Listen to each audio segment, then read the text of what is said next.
You know, being a hotshot, I've been a hotshot for probably 15 or 16 years out of my career, 14 and 15.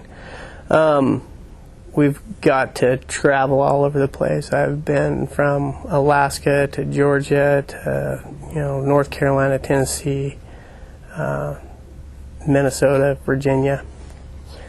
Probably one of the most memorable trips is in 1999. We were staged in Craig, Colorado for IA, and 4th of July they had a big blowdown incident in Minnesota.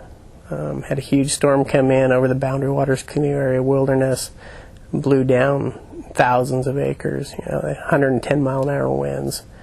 And since it's 4th of July and it's Boundary Waters, there's, I think 5,000 or 6,000 people in the wilderness for the 4th of July. They asked us if we would like to go to Minnesota to assist under the clause of search and rescue, because all these people in the wilderness. So wasn't much going on fire season wise. It was kind of a new thing, and we'd been on a fire in Minnesota the year before, so yeah, we said, yeah, let's go. And so we drove all the way to Ely, Minnesota, and we broke the crew up into 4 or 5 person squads, and they outfitted us with pots and pans and food, fresh food and dehydrated food, and canoes and maps, and we got flown into the wilderness in a de Havilland Beaver float plane, and they stopped in a lake and kicked us out and said somebody will tie in with you in the next 24 hours, but basically in about 12 days we'll see you over here at this location and you can start cutting your way out. So we did a lot of portaging canoes and cutting out all the portages, and then you'd make a camp and you do all the campsites around the lake and make sure there's nobody trapped that wasn't accounted for. Cut out any of the campsites, and then you cut the portages and pack your canoe and all your gear to the next lake and do it again. And it was July, weather was really nice, but